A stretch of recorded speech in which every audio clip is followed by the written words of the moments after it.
What if?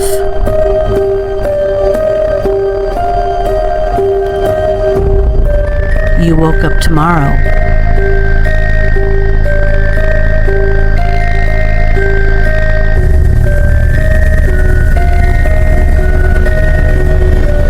and you felt different.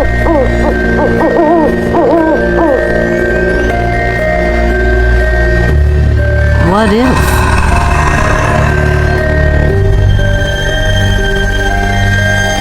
You began to question what others haven't noticed. What if?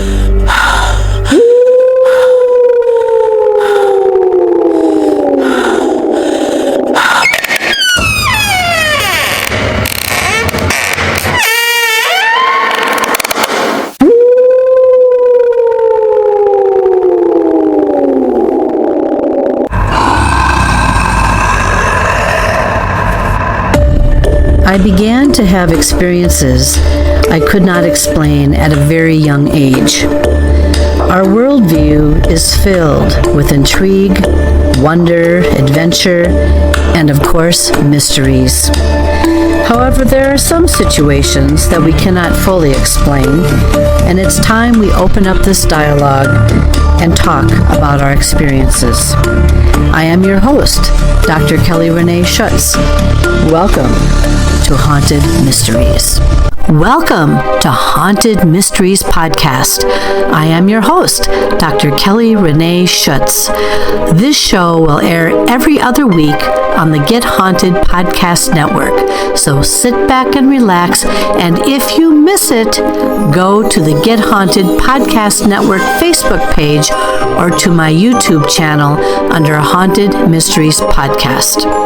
Spend an hour every other week with us, delving into what most of us are chasing after, answers to unexplained happenings.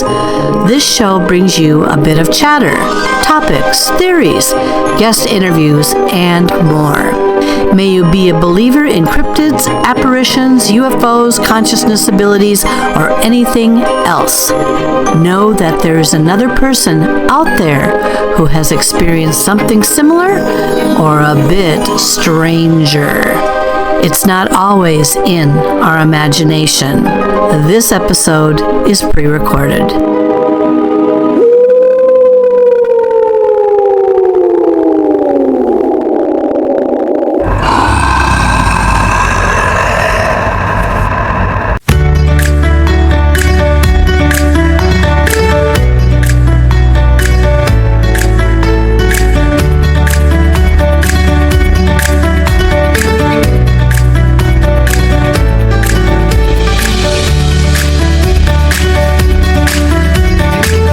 Good day, everyone. Yes, indeed. Let's get started here. Today, we have with us Rick Hayes. He is quite an interesting individual, and he is also very, very talented and known in the top 25 of psychics in the United States. He is with us tonight, and we have just a short biography coming up here, so sit back, relax, enjoy your time with us, and welcome, of course, to the show. Please welcome my guest, Rick Hayes. My guest this evening is Rick Hayes. Rick Hayes is a psychic medium and life coach. He has been recognized as one of the top 25 psychic mediums in the United States, as well as continuing to do great work in what he does over 19 years in the industry, where he shares his inspiration and validations that life after death continues. Rick is a sought-after and popular keynote speaker, lecturer in many venues, including colleges, spiritual, business sector, and, of course, conferences. As a life coach, Rick has assisted many individuals searching for a rebalance and purpose in life through his Believe to Be a Better You program. He is also the host of the popular podcast Believe with Rick Hayes, available on many platforms as well as Stitcher, Google Play, Apple, and Spotify. He has appeared on several film television shows including the Sci-Fi Network, Travel Channel, CBS, Sirius Radio Network, and of course more. And he is also published and has been a best-selling author. We had a lot to talk about this evening, so sit back and grab someone as we go head on ahead with a very interesting conversation. Please welcome to the show my special guest, Rick Hayes. So, Here we go. Let's go back a little bit. Let's go back to where these gifts of yours happened. We had a very impressive introduction on you. You've had a very wonderful life, as far as I'm concerned, in getting out there with publicity. And I want people to get to know you a little bit. So let's go way back. When did you start either noticing or having experiences that you sat up and took notice of? Okay. Well, first of all, I share this, that we're all born, I feel like we're all born with these spiritual abilities. As we're growing up, we're told it's coincidence, imagination by our society environment. So we begin, but we all, personally, I recognized them early in my life as a young child. I grew up in a very church-oriented atmosphere, so I grew up in an understanding of the next part of life. I'm very proud to share my grandfather was an evangelist and a minister, so my mom's a preacher's daughter, and so we grew up in learning and through church. But I recognized them early in my abilities. I was seeing, hearing, and feeling those that we call in spirit.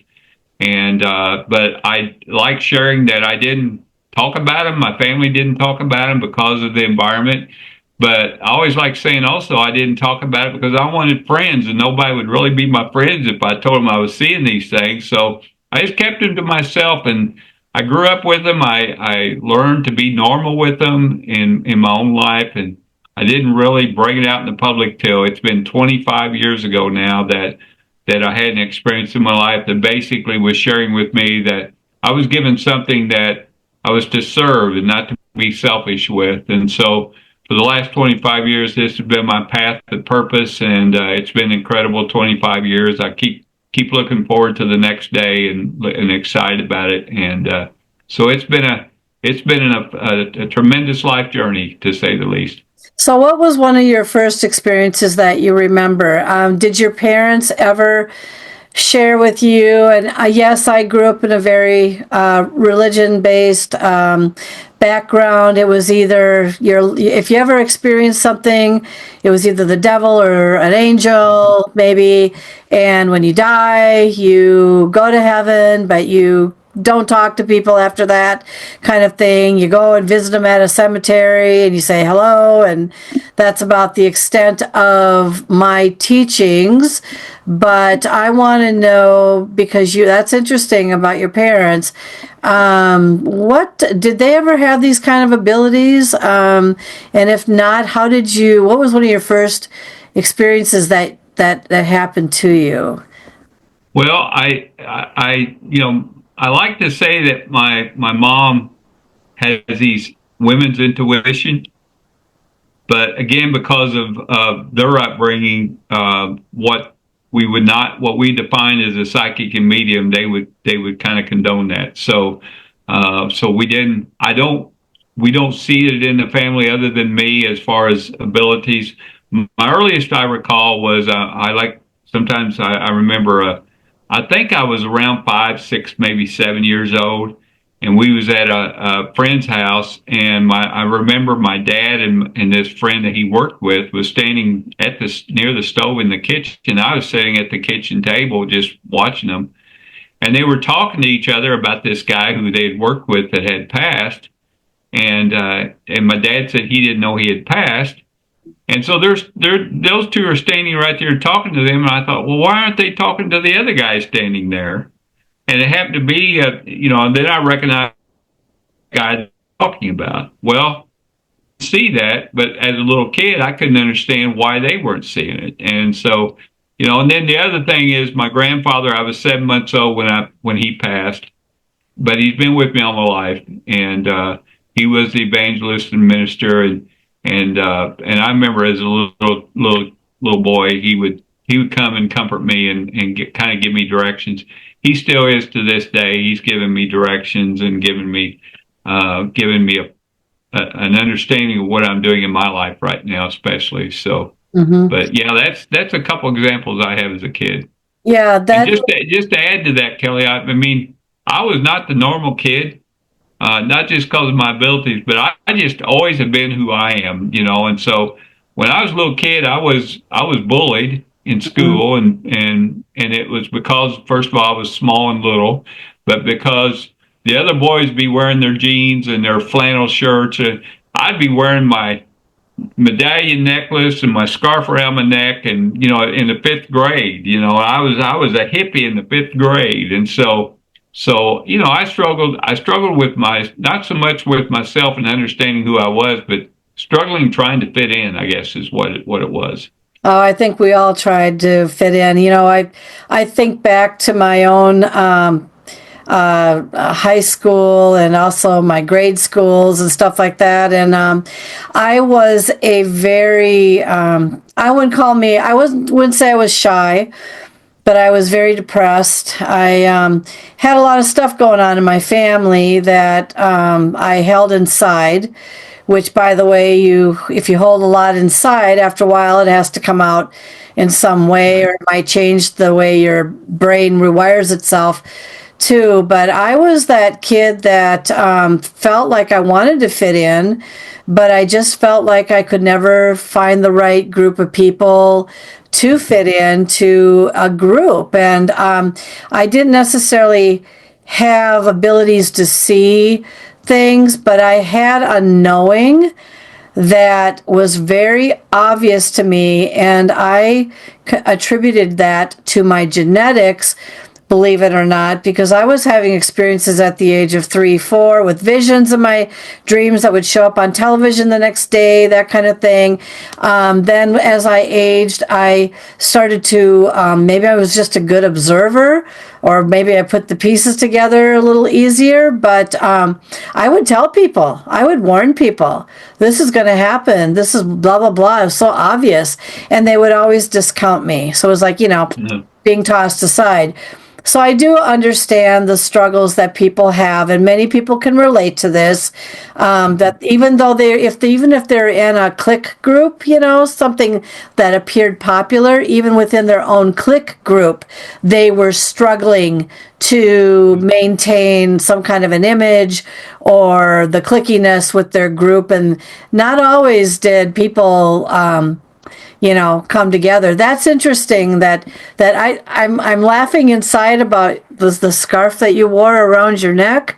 I mean, you're a brave child. I'm telling you, you're a brave child back then. Well, I even share this, that when I was in college, and this was back in the early '80s, I had holes in my jeans, not because I was poor, because I literally put the holes in my jeans because I thought they looked cool. I was wearing holes in my jeans before it actually became a fashion. So that's I teach that today, and when I coach, is you be you, just be you.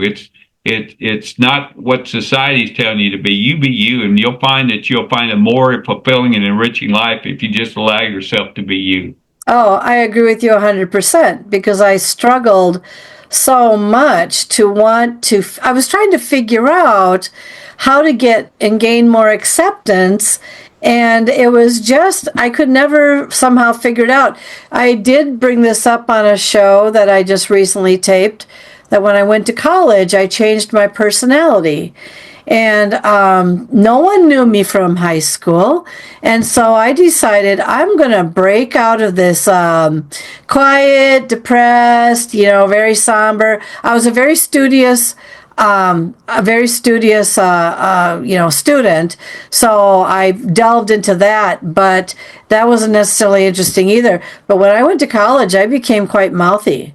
And so I went from being quiet to a mouthy person and very outgoing. And then I started noticing different people I would attract to me. Yeah. So, okay. So you're going through high school and you're going through, I perceive you also went through college, I would bet. Yes. Go Gators. Oh, go Gators. Yeah, here we are. And yeah, so how did you manage? I guess that's the right word. I'm putting myself, let's go back to high school for a moment. Okay. So I don't know how big your high school was, but I had it was a small high school, but I had like 226 people just in my grade alone. So there was probably triple that, as to who was there. But okay, so you're walking down the hallway, and were you having things come to you at that time, like you knew things that were going to happen to somebody just by interacting or walking past them or whatever? When did these gifts really come into play, and how did you manage that? My gifts haven't really elevated until the last 25 years, only because it's a part of my day now. And before that, it was a part of my day, but now it's more directed toward serving others. So because of that, it's elevated tremendously in the last 25 years. But even during high school times, we I think we had 210 graduated in my class. Mm-hmm. And I would walk down the hallways like you said, and I would get things from not just students but from teachers, I'd go into their class and I could actually see, a teacher standing up there, but there'd be another lady standing next to them, and I determined that was her mom, and found out later that she had recently passed just a few months before, and she was very proud of her daughter that was teaching. So, but I didn't really discuss it. In fact, I share in the last several years, I've had a lot of my friends that was in high school, and I had one came up to me a few years ago, and he said, Rick, was in a department store. He said, Rick, he said, and I haven't seen him since high school, and he said, I saw you on television. You was on like Sci-Fi the other night. And I said, yeah. And he says, did you start doing this? And I said, well, it's been this way all my life. And he said, well, why didn't you never talk about it in high school? We were best buds and you never say anything. I said, let me ask you something. If I would have told you, would you have been my friend? Yeah. And he said, and I'll never forget, Dr. Kelly, he said, well, I always thought you was kind of weird, And so, but yeah, he acknowledged, he said, well, you're probably right. You probably wouldn't have. Yeah, I said, I was just trying to adapt with what I had at the same time, adapt with the school and being in school. So yeah, it's been, even during the high school, it's been my life. It's changed.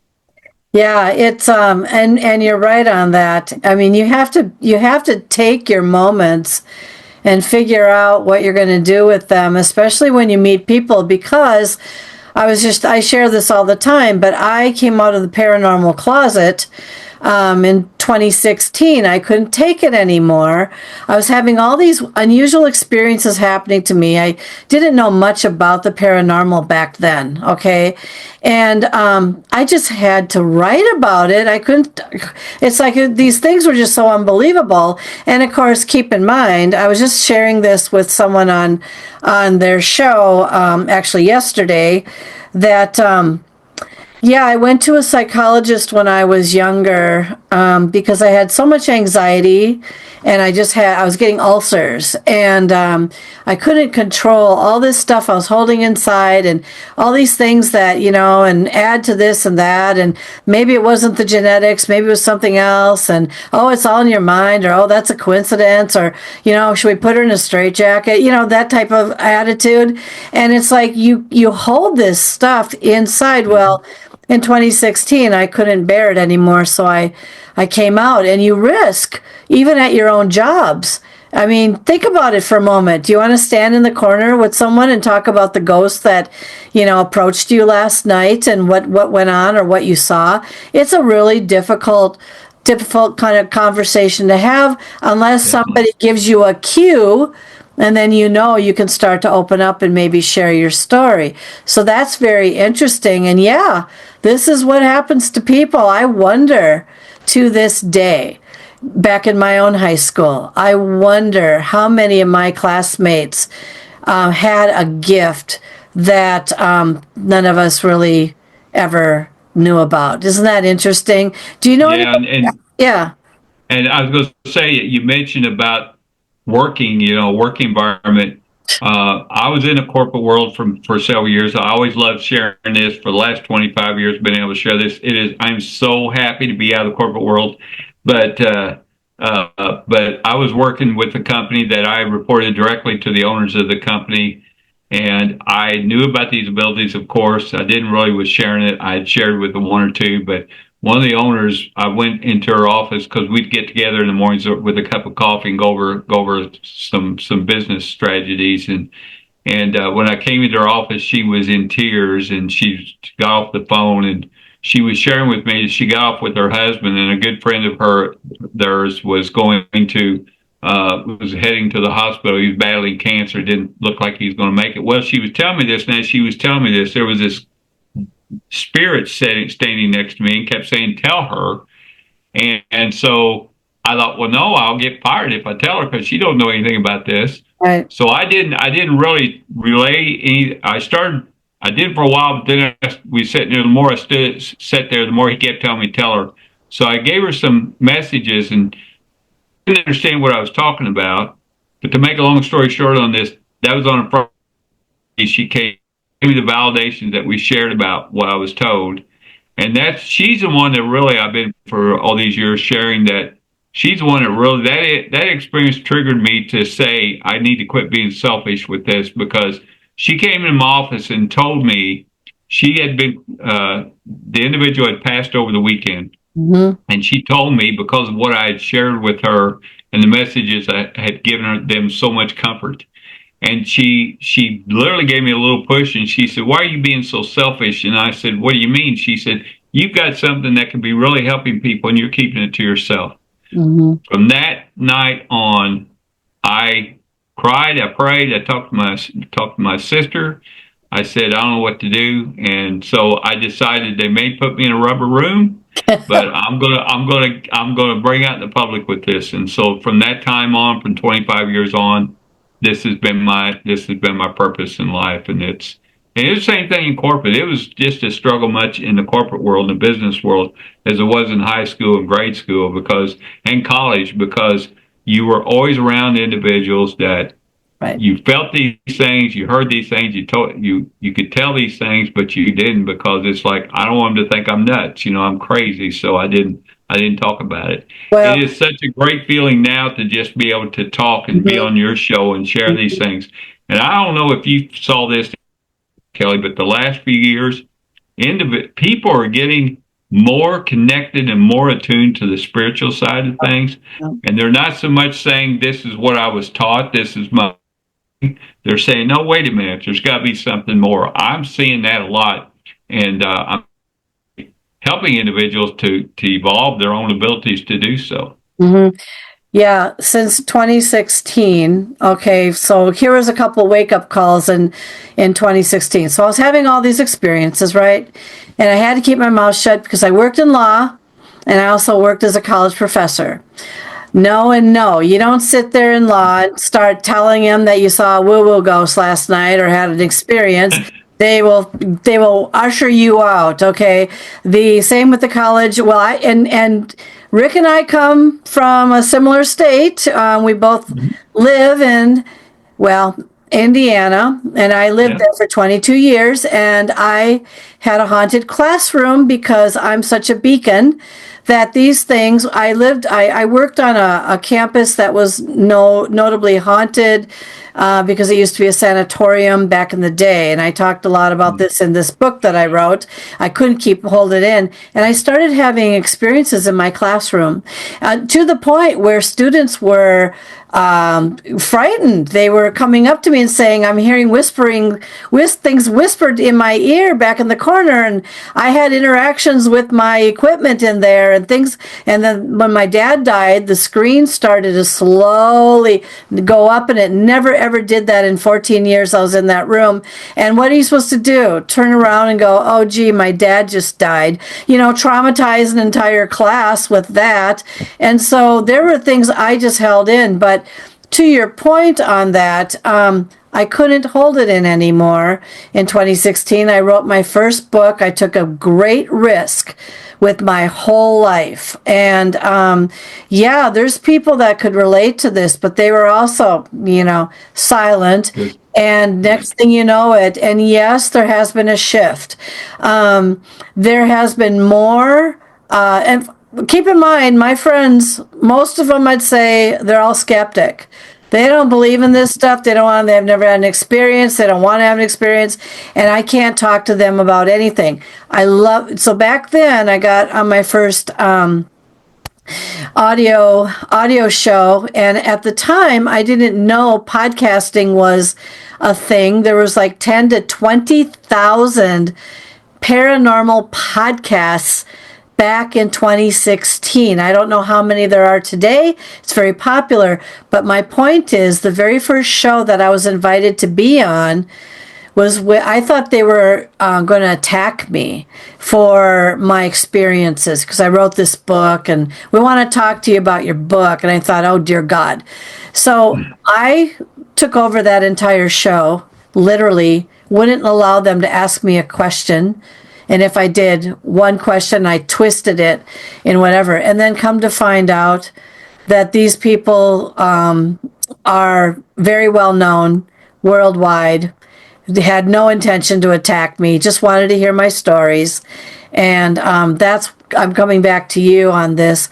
I took a great risk by publishing that book, sharing my stories. I couldn't go silent anymore.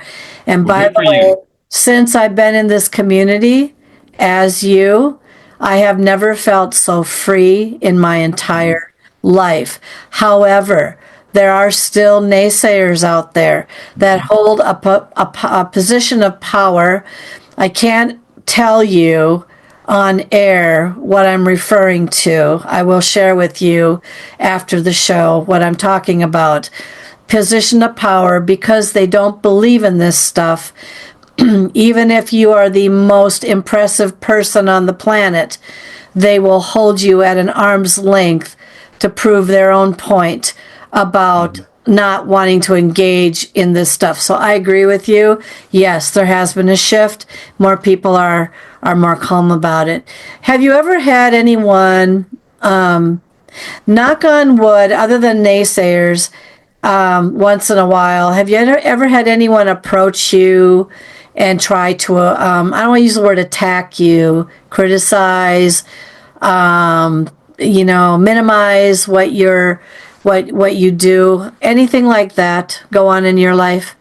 Well, sure. It's just a part of that's the great thing about life is each individual has their own individual opinion and thought.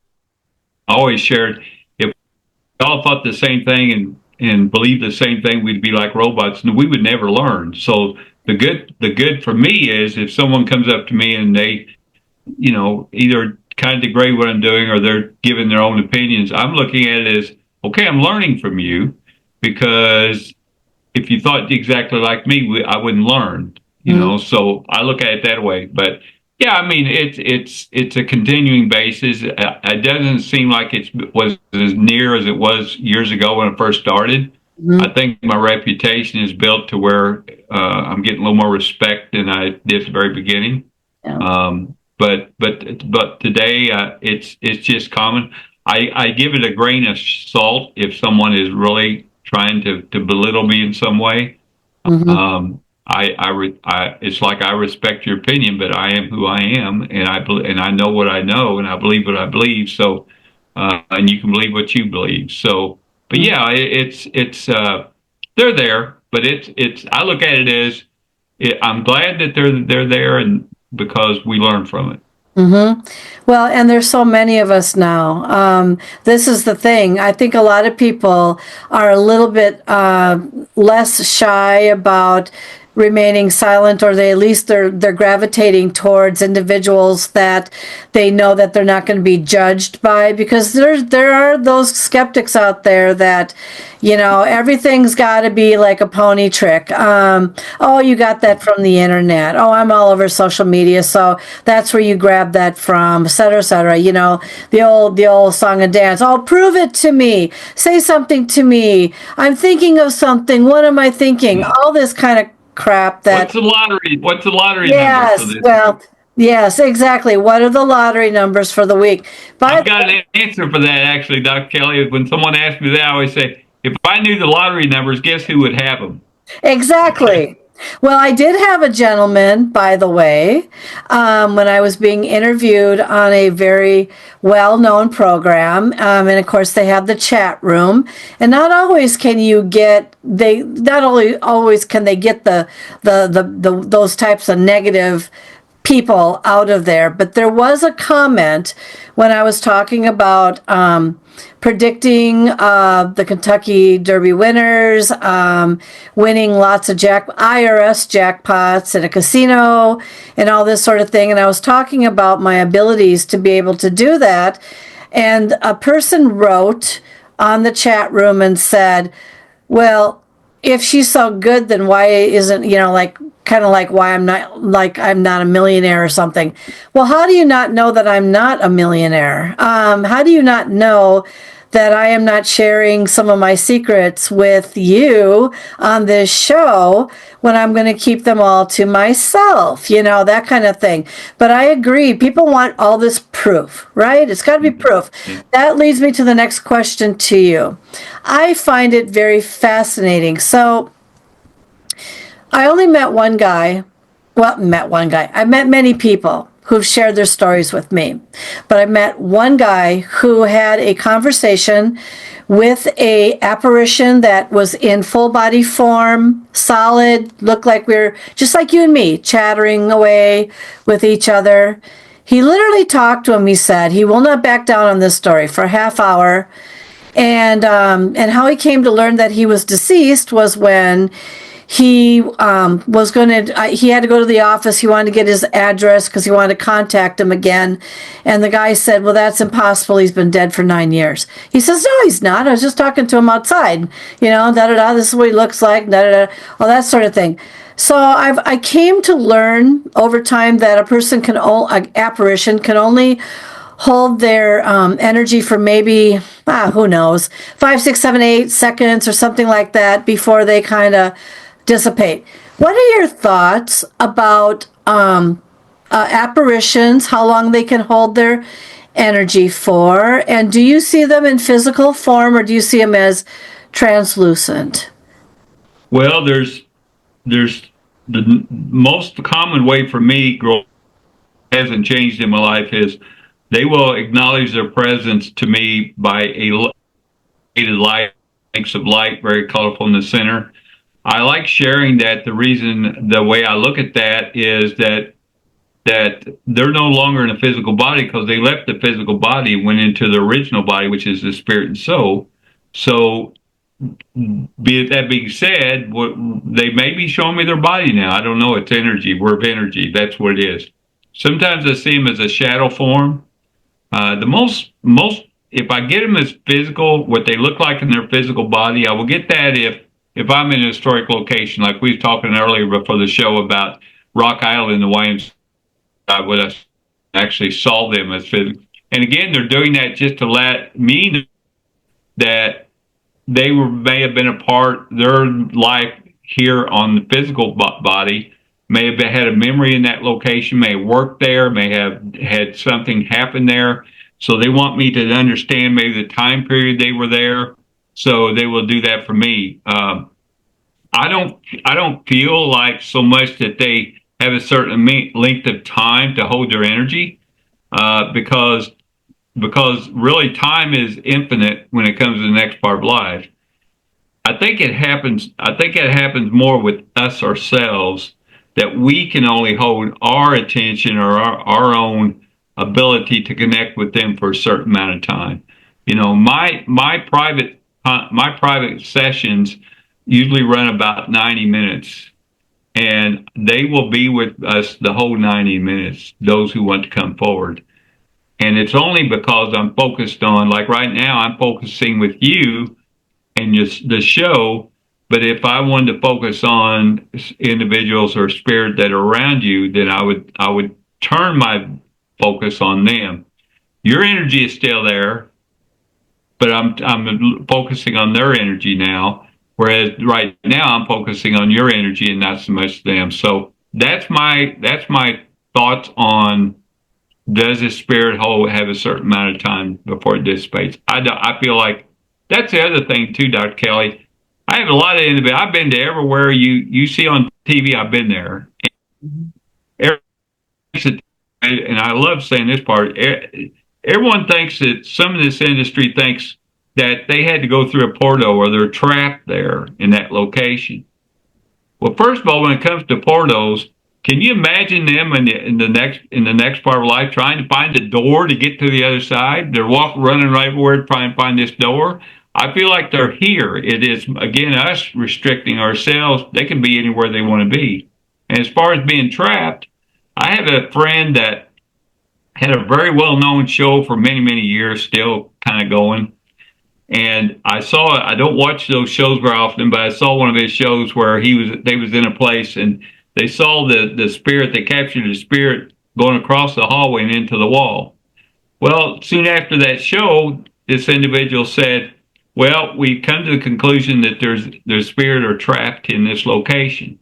So he and I was talking a little bit later, after that, and we was talking, and I said, I got a question for you. I said, I saw this show, and I told him about the show, and he said, yeah. And I said, you said that you saw the spirit going through the walls. And he said, right. And I said, well, later on, you said they were trapped. And he said, right. And I said, so if he can walk through walls, how can he be trapped? He can be where he wants to be. That spirit can be where it wants to be. So, my feeling is that I don't believe they're trapped. I believe they choose to be there.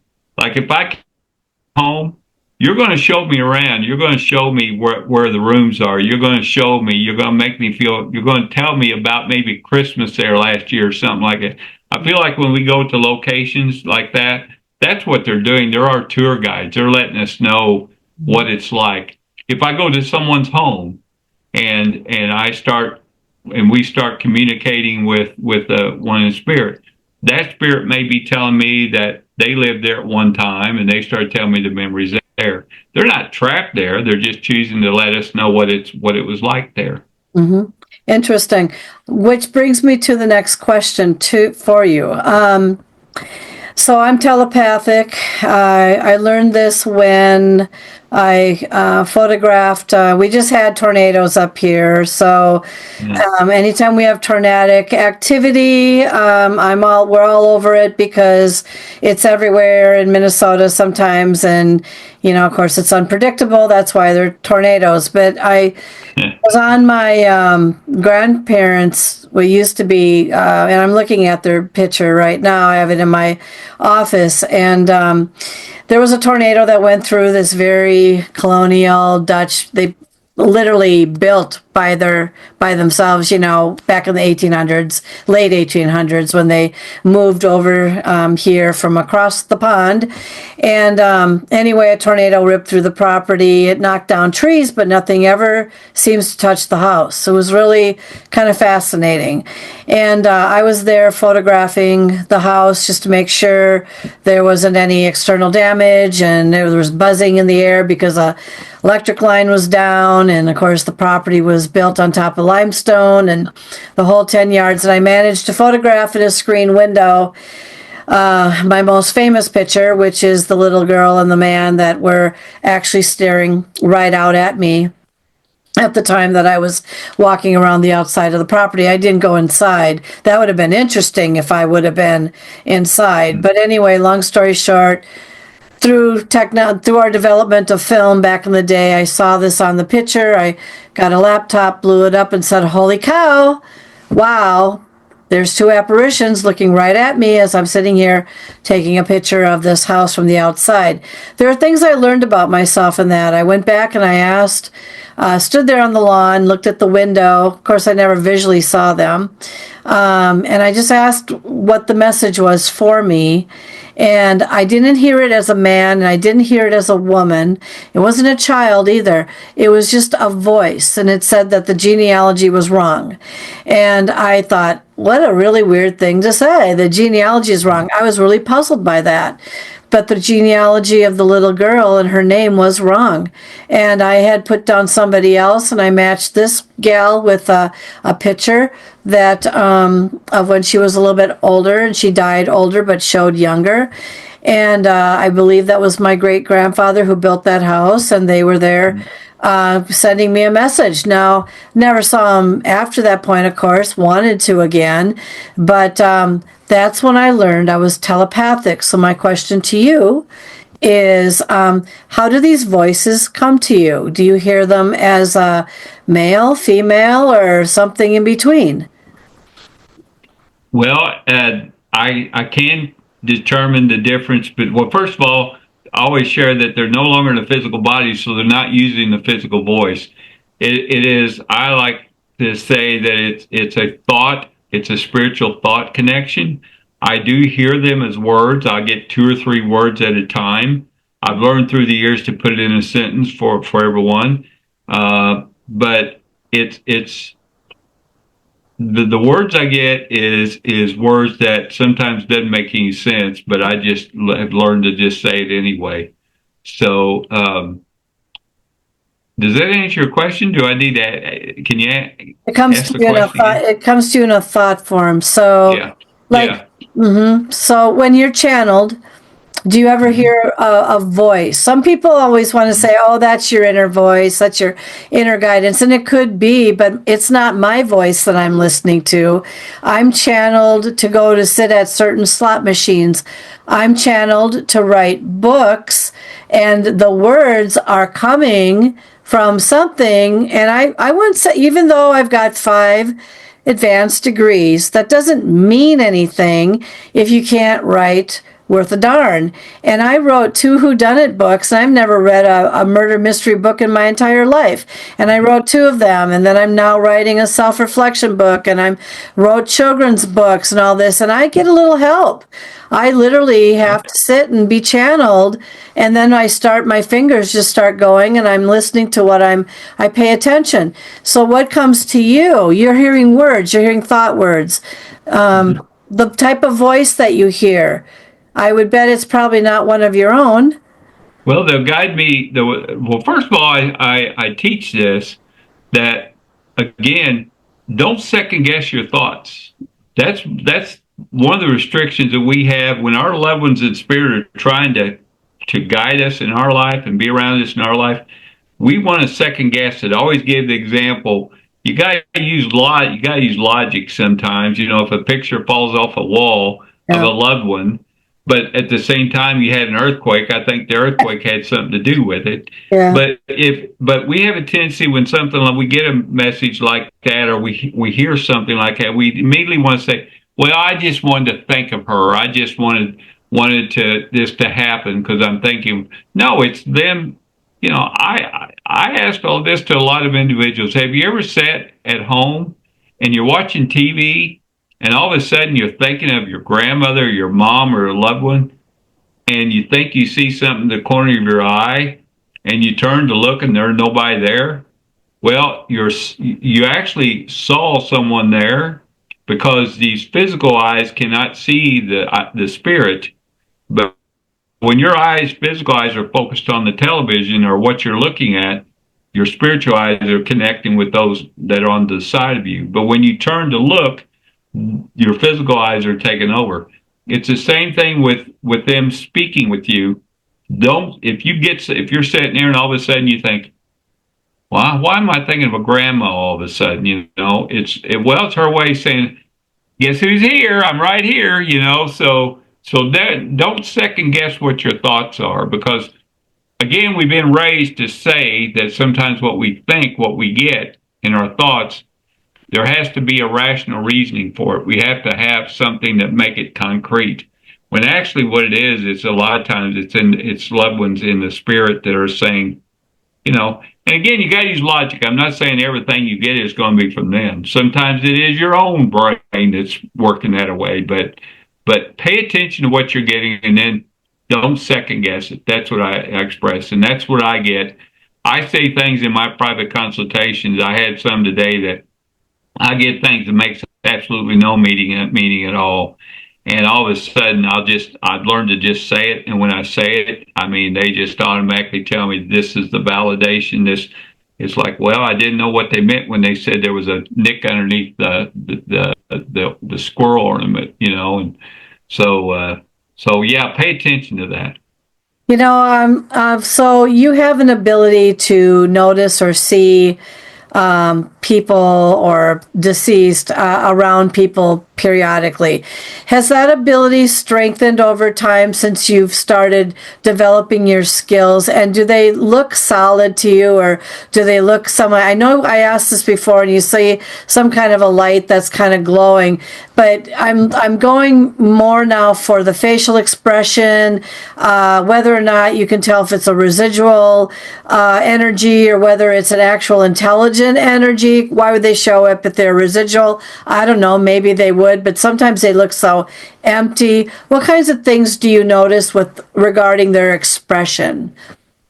Well, they will approach me. They will at times will show me in the physical form. And again, it's a lot most often when I'm in locations. If I'm in private where it's family, they know their grandmother, they know their mom, they know their cousin, so I don't have to express what they look like. So they come to me as a light, but they will express to me. I'm thinking of a prison I was in that is kind of well known. The Shawshank Redemption was filmed there. And I remember there that I had an individual, I was given a private tour to go through it. And me and a couple of my team members were there with the tour guide. And we stopped, and this individual was behind me in spirit. And he poked me and he said, "How's that feel?" And he said, "Did that 3 times. I turned around after the first time and I saw a physical form of a man, a short man with bald head, but he showed me that so I could see he was a prisoner at one time in that. And so I told him, I got it, don't need to be poked anymore, and I said that through thought, through speaking through thought. Well, as soon as I made that statement, the tour guide told us that the location we was at in the cafeteria part was highly recognized as one of the places where a lot of the individuals got shanked because it was hidden from cameras and security guards. So this gentleman was showing me not only he wanted me to see him as a physical body, he wanted me to see him that he was a prisoner there, but also he was shanked there. And that how that feel was he was showing me how he was shanked. So when I get physical form like that, I'm gonna address the residual here in a minute, but when they show me physical, there's a reason. There's a reason. They want me to get, like I said earlier, they want me to know a time period they were part. That's when I get it most often. Now, the residual part, and I'm a little bit different in this industry, but some in this industry feels a residual is a spirit that is basically keeps doing the same thing over and over, correct? Right. Okay. Here's my analogy on that. If you were at my home, in the morning, the first thing I do when I wake up, I got some routines I do when I wake up, saying thank you for one thing for the day. But the first thing I'll come down the stairs, I go right to the window. I open up the window blind. I go right over to get my, and then my book, and I go to the recliner and I sit in my recliner okay, am I being residual there, but doing that same thing every day?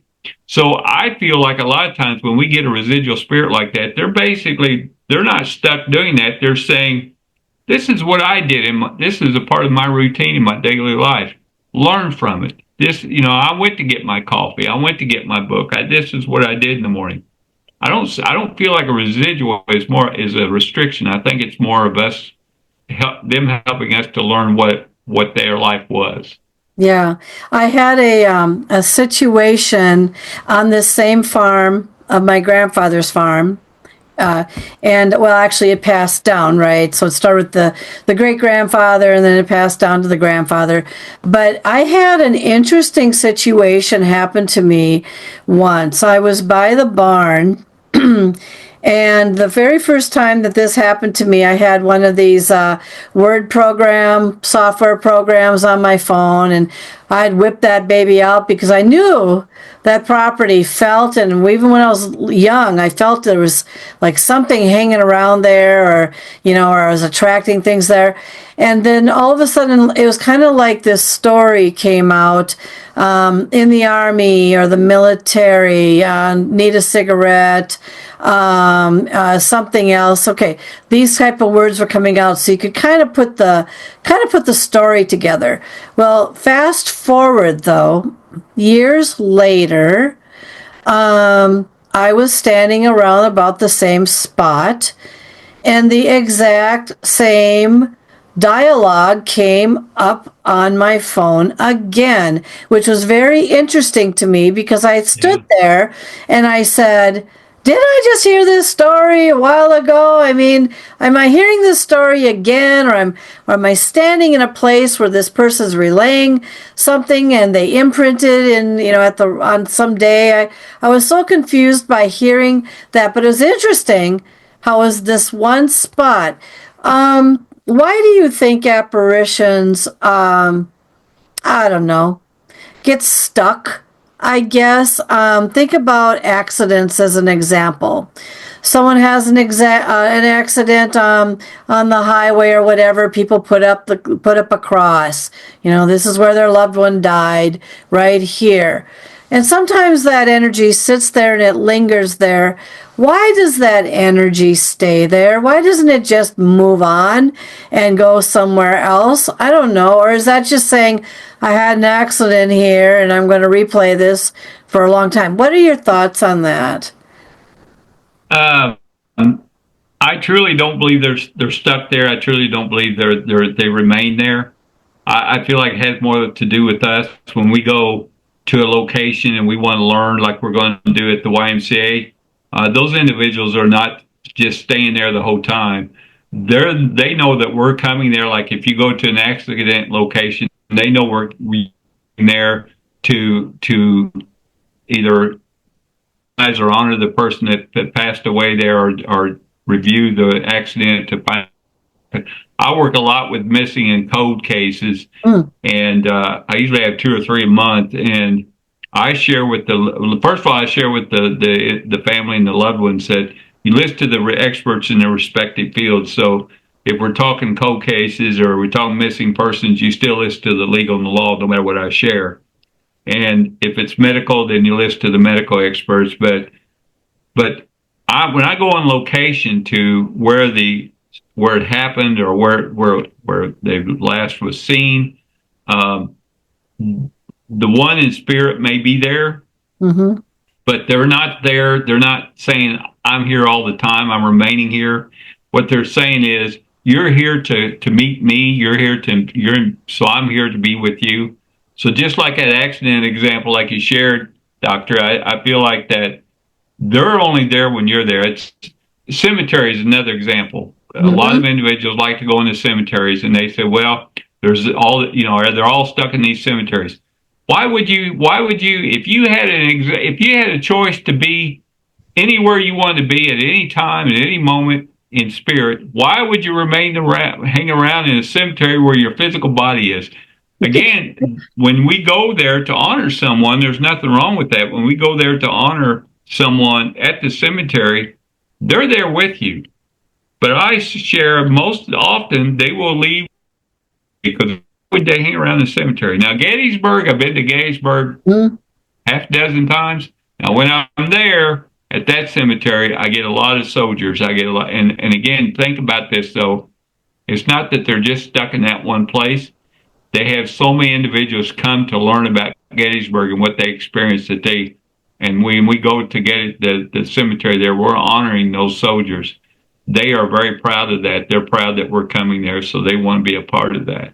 So my thoughts is they haven't been chained to that location. They can go anywhere they want to go. They're there for us. I can add to that a little bit with a short story. So the same great grandfather, I would go and visit the graves of my relatives who have passed because they're in this one cemetery together just a couple miles away. And there was the day that I learned that the house needed to be burned down because it just was so, it was falling apart, it wasn't being taken care of, and people were gone and all that sort of thing. And so I went to the cemetery and I approached my great grandfather, the one I believe showed up in the window. And I said, I'm very sorry, I'm going to have to give you some bad news today. This is what I said. I was standing there. And I said, your house is going to be burned down.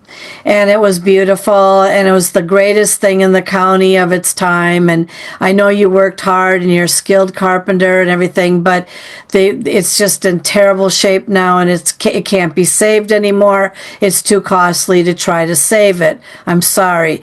And I said, is there anything, and I had my word program out, by the way. I said, is there anything I can do for you to help make this a little better? And over my phone, I kid you not, the word massage came over my phone.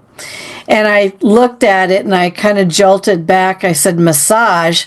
And then it kind of hit me. So I had always understood, I believe, that my great-grandmother, who obviously was the wife of this great-grandfather, she always had a sense of humor, right? So I don't know if she was speaking for him or if he was speaking, but there was a sense of humor moment there. It was he wasn't saying, oh, darn, or oh, misery, or oh, too bad. It was more like, I've been laying in this ground here for 75 to 80 years. I really could use a good massage. And that's how I took it. And I had it sketched out, and people to this day still ask me if the word massage that I have that was drawn on this cell phone was a mistake and should have been message. I said, no, it said massage. And it was like, and a sense of humor, whoever it was either her or him or someone else. It was kind of like breaking the moment. But the other thing that was interesting about that is talk about hitchhikers. I went to the cemetery once, drove back to that house, was just kind of admiring it from the driveway before, it's kind of a thing in our family to kind of, it's not there anymore, but we go back and look at the property. Long story short, whip out my thing again. I said, well, I'm at the house right now. And then all of a sudden I had these words come over it that were rather intelligent, though. One was like, yeah, it looks familiar. But why does it look so different? And so these words were coming over, and it was almost like telling me, like, I used to live there. I mean, I haven't been here in a while, but that's the house I used to live in. That doesn't look like the house I grew up in. And then I had said to them, you need to go back to the cemetery because you can't go back to the Twin Cities with me because I've had hitchhikers come back to the Twin Cities with me. Long story, but isn't that interesting? Some of the things they will share or try to break the moment with the person. But that leads me to a question to you about how long do they stick around? Because people want to believe that their loved one, well, some believe they go up immediately, they're never around anymore. Some believe that they're around for 3 months. Some believe they're only around for 3 days. It all depends. So what's been your experience with apparitions and the amount of time that they stick around? Well, first of all, they're around us. There's some in this industry feels there's a certain amount of time before they can connect with us or become a spirit with us. I've always said this: why would they waiting room or a holding tank? The moment you transcend, they're with us. So we may not connect because of our own grief. It's ourselves that's blocking it, and they're around us. Now, one thing I've found from them is that they do understand life, the value of this life here. And so they do respect us in the sense of they know we've got to learn and go through life ourselves. So they'll be around us, but they may allow us to do what we want to do along life, but they'll be around us. I always say this at the end of the day when I have individuals come in for private sessions. When you leave, your loved ones are going to be with you. They're only here because you're here. So when you leave, they're going to go with you and they're going to be around you. Now, that doesn't mean every time you look, they're going to be there, but they are there in thought. Like, I have family. We have a very family. They're in my thought with them, but I am with them through thought. And so it's the same thing with the loved ones in spirit. They will be with us either through our thoughts or through their spirit or energy is actually with us. Thank you for watching and listening to Haunted Mysteries Podcast. The content, music, and creative sound effects, as heard on the Haunted Mysteries Podcast, are copyrighted and licensed commercially to Dr. Kelly Renee Schutz.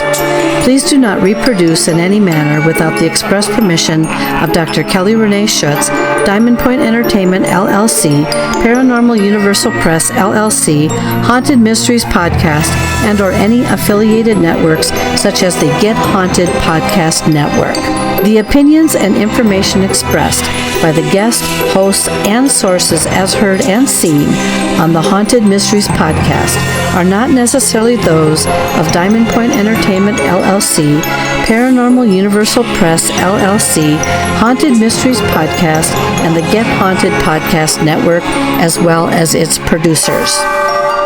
Although the content of the shows may be interesting, the information and opinions within are deemed for entertainment purposes only. Subscribe to continue your enjoyment and interest, and thank you for making Haunted Mysteries Podcast part of your day.